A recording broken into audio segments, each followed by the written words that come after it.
and we're going to talk about the various assassination attempts on Napoleon today. Which one does Killing Napoleon kind of focus on? So we are venturing into the world of cloak and daggers today, John. The book itself is mostly on the subject of the Infernal Machine. That's the cart bomb that attempted to blow up Napoleon on Christmas Eve at 1800 and Right. destroyed a street in Paris. So that's the focus of the book. But around that time, you have many other schemes and plots going on. So it kind of pulls in a number of different strands. There are several attempts on Napoleon and several plots ongoing to deal with Napoleon as and around the time he becomes first consul. Yeah, and we'll dive into it here in just a minute. But you have to remember the French Revolution and Napoleon are a threat to all these established houses around Europe, right? They don't want this revolution idea taking fire across Europe. They want to squelch it in its early stages, right? Yeah. So I think you've got two strands. You've got the established houses, royal houses of Europe, the Bourbons of France, who don't take kindly to Napoleon declaring himself dictator um, and taking charge. But you've also got a lot of disappointed revolutionaries, former Jacobins, former radicals, who looked at Napoleon's seizure of power and thought that that was a step too far. They weren't particularly organized in 1800, not to the same extent that the Royalists, but they're still seen as, by those around Napoleon, they're still seen as a potential threat. And I have to say that the idea of assassination wasn't particularly unusual in that time. So in 1792, the King of Sweden, Gustav III, had been shot and killed. And in 1801, the Tsar of Russia, Paul, would be murdered by some of the aristocrats around him. So it's not as though Napoleon was unique in being targeted this way. It's just that that's something that was obviously one way of dealing with somebody in power. Yeah. Um, the author Philip Dwyer estimates that 20 to 30 attempts were made on his life during his reign that we know of. What do you think the actual number is? So I think it's incredibly difficult to determine how many actual plots were acted upon. So 20 to 30 to me seems a little high because often what we get are little snippets in unreliable memoirs by Bourrienne or Constant, the valet, Right. hinting at something, or something by Fouché, who reports to Napoleon that you've got to be careful because so-and-so is plotting against you. So how many were actually translated into firm, solid plots against Napoleon? I think it's a bit less than that, but still there's a lot of talk about these things. Right. And there are a lot of plans and schemes being considered. Whether they actually turn into action is a different thing. But yeah, around 1800, with Napoleon as first consul, you do get a sudden flurry of activity to pull him off this throne he's kind of mounted. Okay. Well, we're going to talk about the ones that actually went into motion. But before we get there, I mean, we talked kind of about the why, but who were some of the people kind of behind it? Was it the British? Was it the exiled Bourbons? Was it the Jacobins? Hmm. Who was Yeah. funding these attempts? So I think the primary agents behind attempts on Napoleon's life have to be the Royalists. So that's the Bourbon in exile. Not so much the king, but there's someone called the Comte d'Artois, who is a very serious zealot, very indignant that Louis XVI had been guillotined, and a man who would stop at nothing. He was very radical in his royalism. And he had a lot of connections in Britain, and he had a lot of connections from the west of France, the regions of France that had fought the revolution, La Vendée, Brittany, Normandy. and a lot of captains, royalist captains there, who were sympathetic to the Bourbon cause, and again, prepared to do dirty work if it meant that the king could return. Now, a lot of these people received salaries and pensions from the British government, so there is a British connection. But I don't think that the British were that keen on getting their hands dirty, not their own hands. But I think they wouldn't have minded so much if Napoleon had been ambushed, had been assassinated. They just would have denied any knowledge or involvement. So it's a kind of difficult one to pin down. I know a lot of people, when they read about assassinations, attempts on Napoleon, would really, really like to see the secret hand of Britain pulling all the strings. I think it's a little bit more complicated than that. So Yeah, it's interesting to me that he was generally referred to as the usurper of the Bourbon House of France, but he had nothing to do with the French Revolution. He was just a soldier in the army at that time. So it's interesting that they kind of pin that on him. I guess he was a product of the revolution, so that's what they're saying, that he yeah, grabbed the throne. exactly. Yeah, Exactly that. And there was an idea early on that Napoleon, when he became consul, would then reach out to Louis and say, now you can come back. And it does seem quite far-fetched, but there was a genuine idea that he might do that. And that's something that had happened during the British Revolution in the 1650s. General Monk had brought back Charles II. So it wasn't out of this world that might happen. But then it became very clear that Napoleon was not going to hand over power to anybody. And it's yeah, at that point where really when they start thinking, well, if he's going to be like that, then what we can do is we can assassinate him and we can organize a coup of our own in Paris and we'll get the king to come back. So there's all that activity. Then on the other side, like you say, you've got the Jacobins, the revolutionaries, who are very disappointed that Napoleon would overturn the Republic and create his own administration and seize power for himself. So they're very bitter, but they're not as organized. They're not really cohesive, but they still become the target of sort of animosity just because they're very vocal and difficult people. So in a way, an opportunity is created to blacken their name and get rid of them. And we see that in a number of plots around 1800, that they get blamed for things, that their leaders get sent into exile.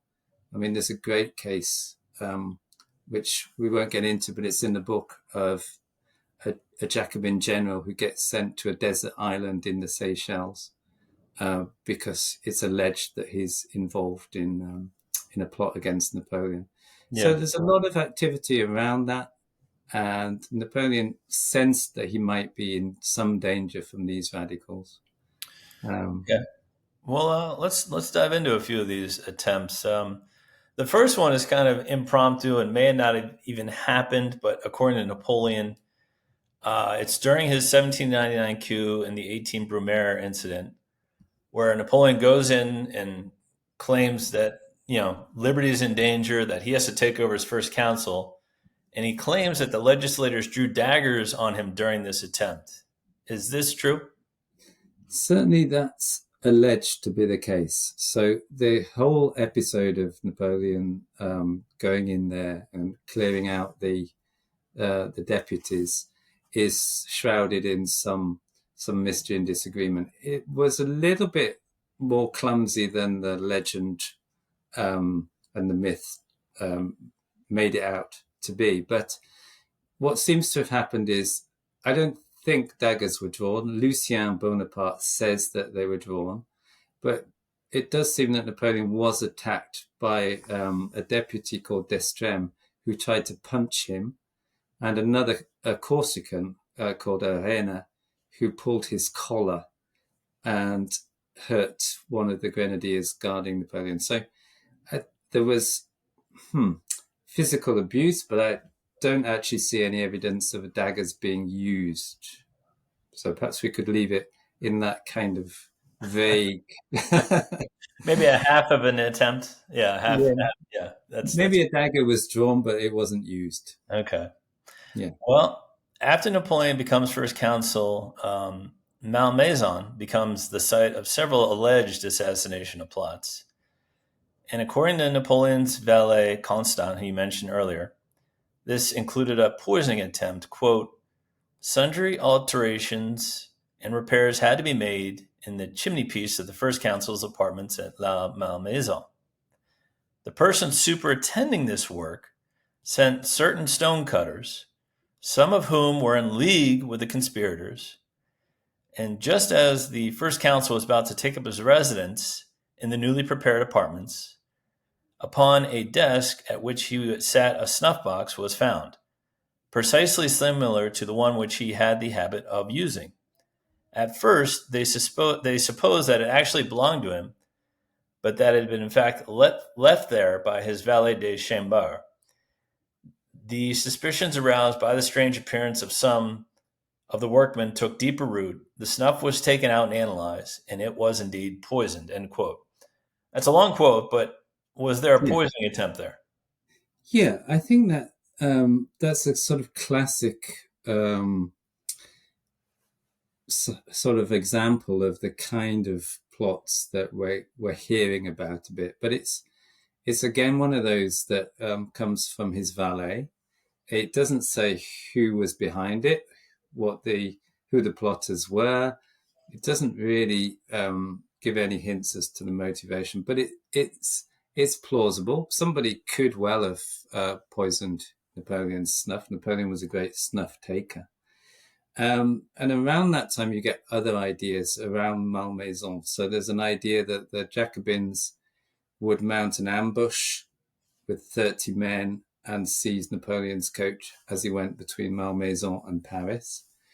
Others that they would set fire to some houses to distract Napoleon's guard and then seize him. So there's a lot around that. So the idea that snuff was poisoned, I think it's entirely possible, but it's not greatly sourced, and we don't really have more evidence than what the valet said. All right, we'll give it another half of an attempt then. We'll put Yeah, that as a possibility. we'll chalk that up as potential. Okay. Now, this one seems like it was more feasible. In October 1800, there was a discovered plot to stab Napoleon to death while he attended the opera in Paris. Can you give us the details on that one? This is a great one. So again, it involves the opera, much as the bombing attempt a little later would also involve the opera. So yeah, after Napoleon's victory at Marengo, when he comes back to Paris in triumph, you get an upsurge in the number of plots and rumors of plots. And this is because Napoleon's consolidated his position. So everyone gets a little bit more radicalized, a little bit more desperate. But there's also an element that gets introduced into this particular plot, that those people around Napoleon, particularly those in the police, are fabricating threats to make themselves appear to have good intelligence, or to make themselves look busy or efficient.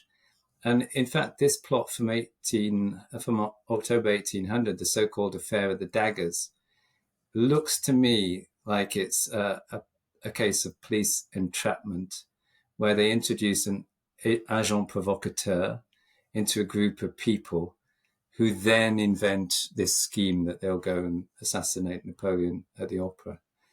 And basically, this agent provocateur is a man called Jacques Harel, who works for the police.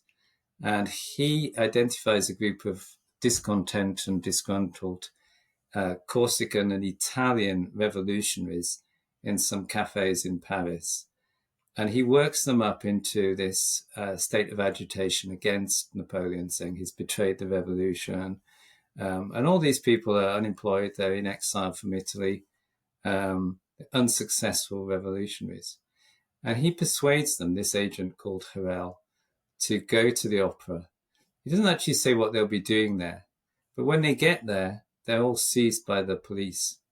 And Harel says, these are the guys that I told you about. These are the guys that were plotting to stab Napoleon.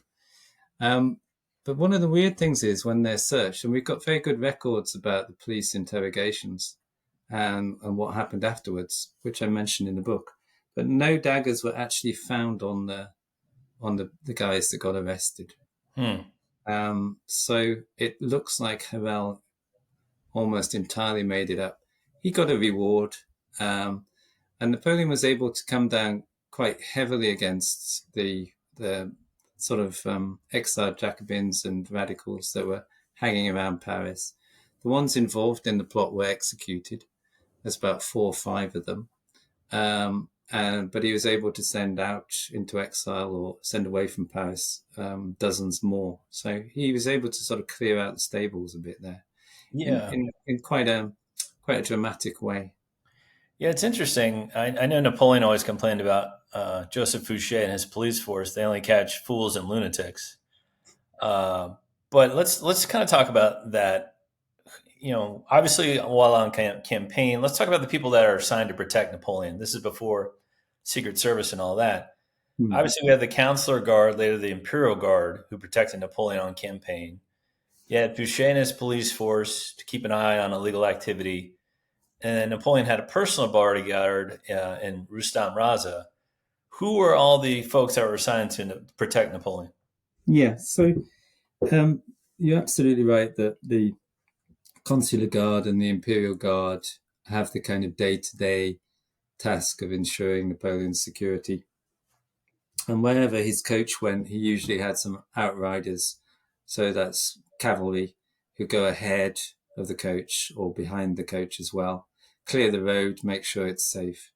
And Napoleon usually traveled with an officer like Rapp or Lain in the coach with him. So he's got a reliable officer alongside him just in case. As much for company, I think, because even relatively later on in Napoleon's career, he's not hiding himself. He's relatively easy to get to if you want an audience. And he's taking risks. So I think the only thing he does is he doesn't make clear what his plans are going to be for the next few days. And he's constantly in movement. So he's not an impossible target, and he's not particularly well protected.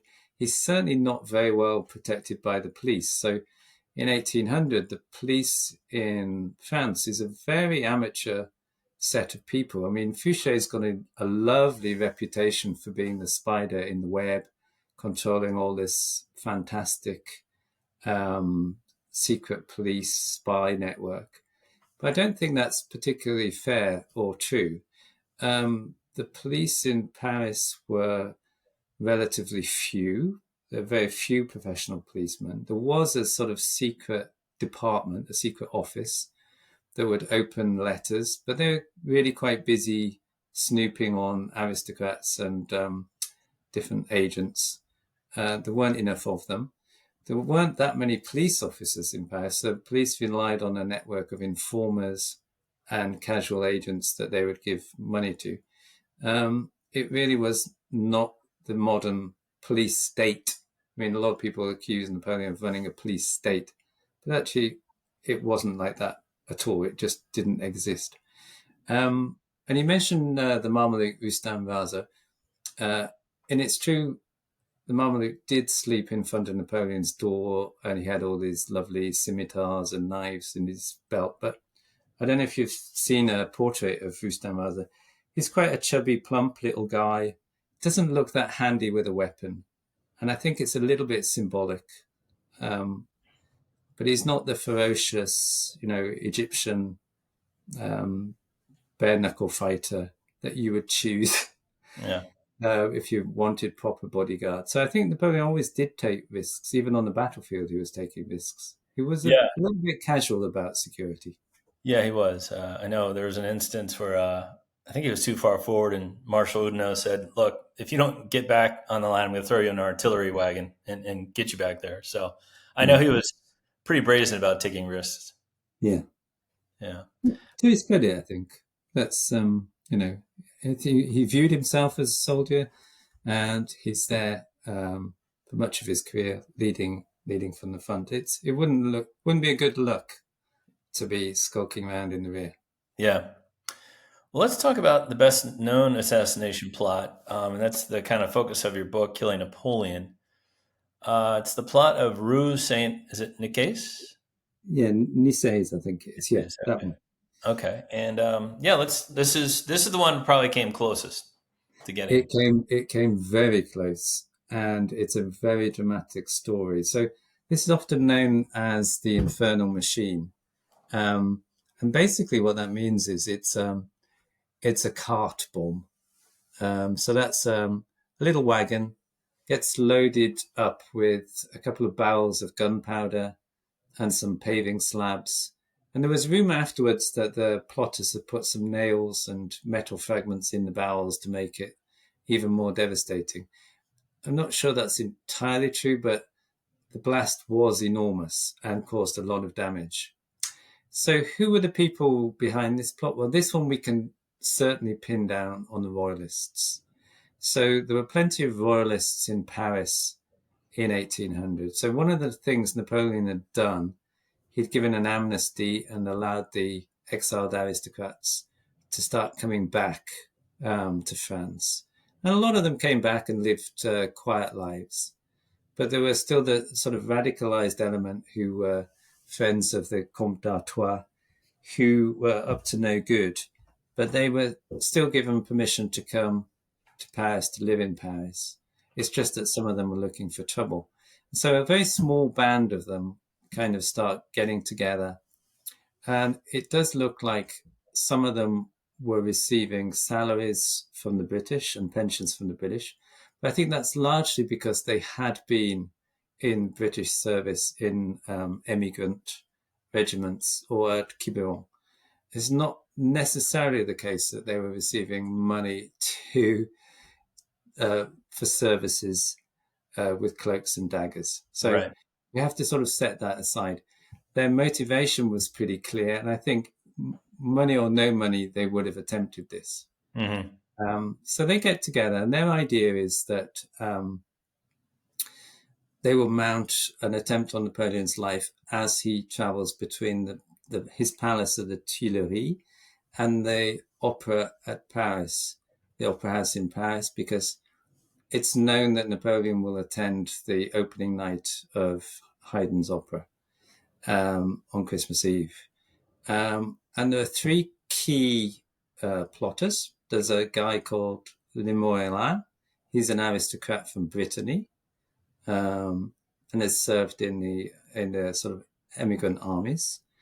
And there's another not so aristocratic guy called Saint Regent, and he's an expert in gunpowder. He's a naval artillery officer, and they've got a sidekick, kind of groom, someone that pays for everything, gets the food, organizes the logistics, and he's a man called Carbon, and he's an old soldier from the Royalist armies in Brittany. And they're the ones that get this gunpowder, put it on a cart, and drag it through the streets and position it where they think Napoleon's coach will pass. They get a 14-year-old girl to hold the bridle of the horse while Yeah, they load the wagon with a few more stones. I think And they that's the might, most tragic thing. I think it's a very tragic thing. And they get another wagon and try and put it across the road a little bit to slow down Napoleon's coach as it comes along.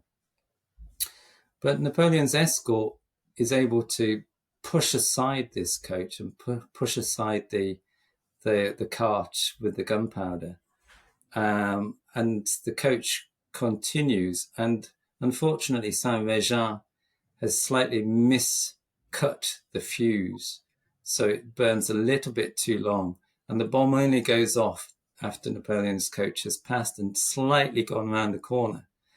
So Napoleon's coach is slightly damaged, the glass breaks, but it's the street that's more or less brought down. So the roofs collapse. You've got a lot of people killed. You've got a lot of people wounded. And of course, this 14-year-old girl is blown to pieces, as is the horse that was pulling the cart.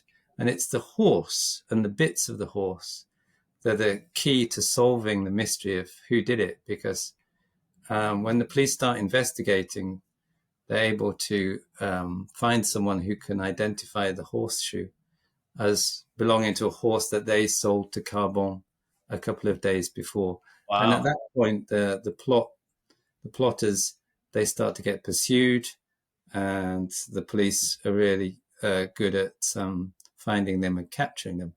But there's a bit of politics, as usual. And Napoleon, when he first recovers, he's very quick to blame the Jacobins, and he manages to seize them, the key Jacobins in Paris, and exile 200 or so of them, send them into exile, blaming them for the plot. And the newspapers go after the Jacobins, whilst at the same time he's telling the police, how are you doing with the Royalists? So, bit of politics, but the French police do capture two of the plotters, and they get guillotined. But the third one, Limoilin, he actually escapes to America. He's actually buried in America. He's near Washington. Hmm. And so he gets off scot-free. But it's a very interesting, dramatic story. And the way that the police pursue the Royalist plotters it's well documented. Yeah. So it's pretty clear who was doing it, who was involved, and how they got caught. Yeah, I think it's interesting though how close how close it was, and how like little things caused it to miss Napoleon's coach. I Yeah, believe his coachman was drunk, and he was going faster than usual. But then Josephine's was late in leaving because she was arguing with General Rapp about which scarf to wear, and exactly, and exactly. So she was or was it Hortense or Caroline? Somebody was slightly injured in yeah, Josephine's coach. yeah. So I think there's some debris in the windows get broken on coaches, but it's really a matter of seconds, and it could all have been very, very different. Hmm. Yeah, it's an interesting story. Hmm. Well, moving on from that one, one of the there's a in 1803 there's the so-called Pichegru conspiracy, which eventually helps Napoleon get rid of his biggest rival in the military, in General Moreau. Was this one close to succeeding, or was this kind of pie in the sky, not really going to happen?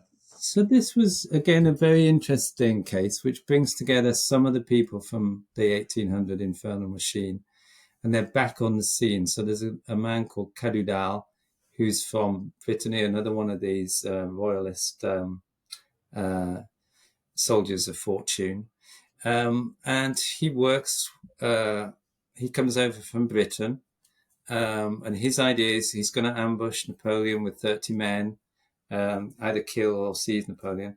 And Pichegru, who used to be a Republican general, but had plotted with the Royalists, been caught, had been sent into exile, is one of those who comes back. It's a rather strange thing to do, and get involved with these people in Paris. And he's arrested. Cadou's also arrested. But Pichegru is found in his prison cell, strangled. And the idea is that Pichegru has hanged himself to spare himself the shame. But there's also an argument often made by those who, let's say, those who don't like Napoleon, that Napoleon had Pichegru strangled. So uh, we don't have any evidence one way or the other, I don't think, to Right. say definitively what happened, but Pichegru died. Now, General Moreau, he was approached by the plotters. I think my understanding is that he didn't want to be involved, but still his name gets mentioned by them, and so he's sort of blackened by association. And obviously that's pretty much the end of his career. And the fact that he was a rival to Napoleon and a talented general probably doesn't help. Right. And he's exiled basically to America. I mean, it could have been worse for him. So I think he got off somewhat easy. But yeah, he was definitely Yeah, implicated in the plot. yeah, heavily implicated. He goes off to America, but he comes back, and then he serves on the staff of Tsar Alexander in 1813, which absolutely infuriates the French because that obviously is um, turncoat changing sides. But on the other hand, you can kind of see it from Moreau's point of view. Yeah. Well, one of the unfortunate aftermaths of that plot is the arrest and execution of the Duc d'Enghien. Uh, but he's not Yeah, in France, right? They have to go across the border to capture him.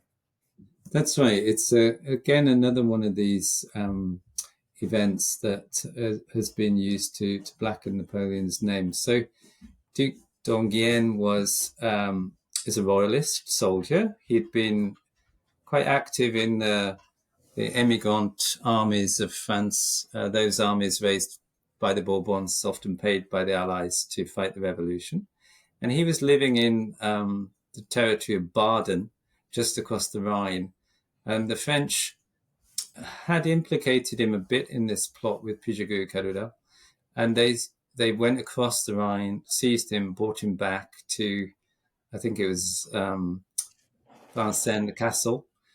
There was a trial, and he was found guilty of bearing arms against France, and he was shot by firing squad. So I think that's making an example as a warning to others, but it's rather a clumsy one. And what it did was totally infuriated Europe and really shocked a lot of people in Europe, and gave a lot of ammunition to those who said Napoleon was um, ruling like a dictator, just seizing people and killing them. So Right. yeah, it's a difficult episode.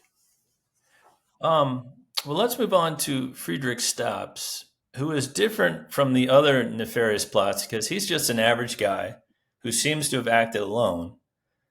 But lest we think this plot had no chance of success, something similar happened to French commander Kléber in Cairo, correct?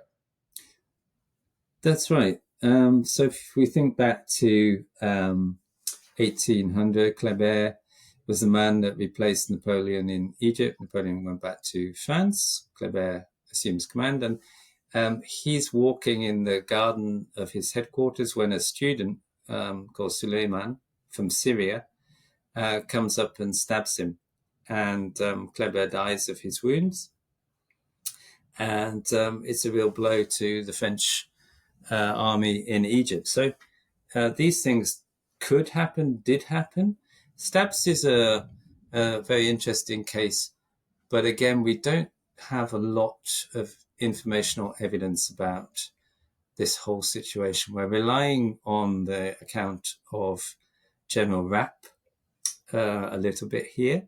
So I'm not saying that's hearsay, but what does seem to have happened is that Staps, who was a student, very young man, bit of a German nationalist, had sought an audience with Napoleon, and he was carrying a knife. This time, they do actually seem to think he was carrying a weapon. Um, and there's this kind of um, interview between Napoleon and Staps afterwards. And again, we're not entirely sure if it exactly happened like this, but Napoleon asked him, "Why do you want to do this?" And Staps said, "It's for Germany, it's for my nation." And Napoleon says, "Well, you're clearly mad." Staps says, "No." But Staps then gets sentenced to be executed, and he becomes a sort of German national hero, particularly from 1813, when German nationalism is really on the rise. He's this great example of a martyr. So, yeah, I think it did happen, and the man certainly was shot. But exactly the dialogue between Napoleon and Staps, we don't know if that's necessarily true. One thing people do say is that this attempt on Napoleon in 1809 made Napoleon very aware that he didn't have an heir. So Mm.